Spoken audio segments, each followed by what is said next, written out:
ఢిల్లీకి తెలంగాణ సీఎం రేవంత్ కాసేపట్లో వెళుతున్నారు. కేబినెట్ విస్తరణపై సీఎం రేవంత్ రెడ్డి ఫోకస్ చేసినట్టుగా తెలుస్తోంది. ఢిల్లీలో ఏఐసీసీ పెద్దల్ని కలుస్తారు రేవంత్ రెడ్డి. కేబినెట్ విస్తరణ, నామినేటెడ్ పోస్టులు, అలాగే లోక్సభ ఎన్నికలపై చర్చించే అవకాశం ఉంది. నిజామాబాద్, ఆదిలాబాద్ జిల్లాలకు కేబినెట్లో చోటు దక్కలేదు. ఇప్పుడు కేబినెట్ విస్తరణలో ఆ రెండు జిల్లాల నేతలకు ప్రాధాన్యం లభిస్తుంది అని అంటున్నారు. నిజామాబాద్ నుంచి రేసులో ఉన్నారు మదన్ మోహన్ రావు, సుదర్శన్ రెడ్డిలు. అలాగే ఆదిలాబాద్ నుంచి ప్రేమ్ సాగర్ రావు, వివేక్ బ్రదర్స్ రేసులో ఉన్నారు. రేవంత్ ఢిల్లీ టూర్తో కార్పొరేషన్లపై కూడా ఒక క్లారిటీ వచ్చే అవకాశం కనిపిస్తోంది. నిజామాబాద్, ఆదిలాబాద్ నుంచి కేబినెట్లో ఎవరూ లేరు. దీంతో ఆ రెండు జిల్లాలకు కేబినెట్లో చోటు కల్పించే అవకాశాలు కనిపిస్తున్నాయి. కేబినెట్లో చోటు దక్కించుకునేందుకు చాలామంది ప్రజాప్రతినిధులు పోటీ పడుతున్నారు. నిజామాబాద్ నుంచి మదన్ మోహన్ రావు, సుదర్శన్ రెడ్డి రేసులో ఉన్నారు. అయితే రెడ్డి కోటాలు ఇప్పటికే 4 మంత్రులు ఉన్నారు కాబట్టి మదన్ మోహన్ రావుకే ఎక్కువ అవకాశాలు కనిపిస్తున్నాయి.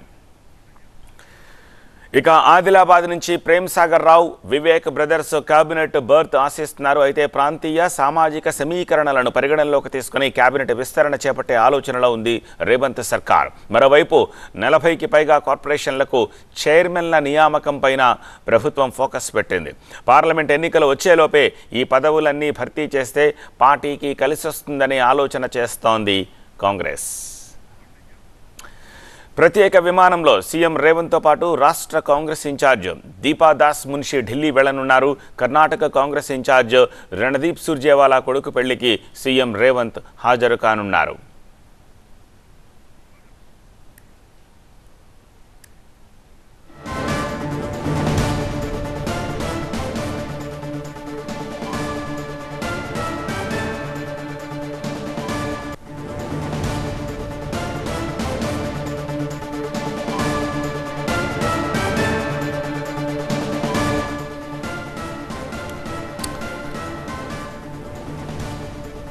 మరి కాసేపట్లో తెలంగాణ సీఎం రేవంత్ ఢిల్లీకి వెళుతున్నారు. కేబినెట్ విస్తరణపై రేవంత్ రెడ్డి ఫోకస్ చేసే ఛాన్స్ కనిపిస్తున్నాయి. ఢిల్లీలో ఏఐసీసీ పెద్దల్ని కలుస్తారు రేవంత్ రెడ్డి. కేబినెట్ విస్తరణ, నామినేటెడ్ పోస్టులు, అలాగే లోక్సభ ఎన్నికలు వీటిపై చర్చించే అవకాశం ఉంది. మరింత సమాచారం అందించేందుకు మా ప్రతినిధి ప్రభాకర్ ప్రస్తుతం మనకి లైవ్లో అందుబాటులో ఉన్నారు. ప్రభాకర్, సీఎంఓ ఏమైనా ఒక డీటెయిల్డ్ లిస్ట్ ఇచ్చిందా సీఎం షెడ్యూల్కి సంబంధించి? ఏ అంశాల ఎజెండాగా సీఎం ఢిల్లీ పర్యటన కొనసాగబోతుంది అనేది?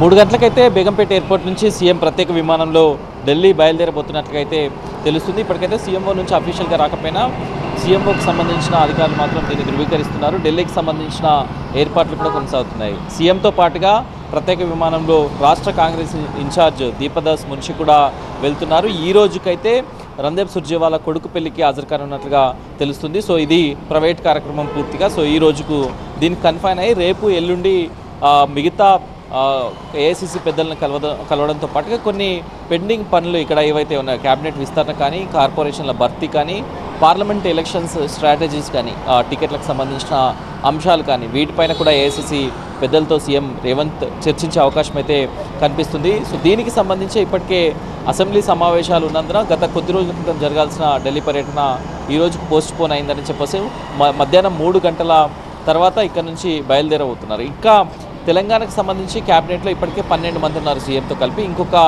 6గురిని భర్తీ చేయాల్సి ఉంది. సో దానికి సంబంధించి పార్లమెంటు తర్వాత, పార్లమెంటు ముందా అనేది అయితే ఒక కన్ఫ్యూజన్ ఉండేది. కాకపోతే 2 జిల్లాలకు సంబంధించి అసలు కేబినెట్లోకి చోటు దక్కలేదు. నిజామాబాద్ కానీ, ఆదిలాబాద్ కానీ. పార్లమెంటు ఎన్నికలు సమీపిస్తున్న తరుణంలో ఇక్కడ బీజేపీకి కానీ, లేకపోతే బీఆర్ఎస్ కానీ కొన్ని సీట్లు వచ్చాయి.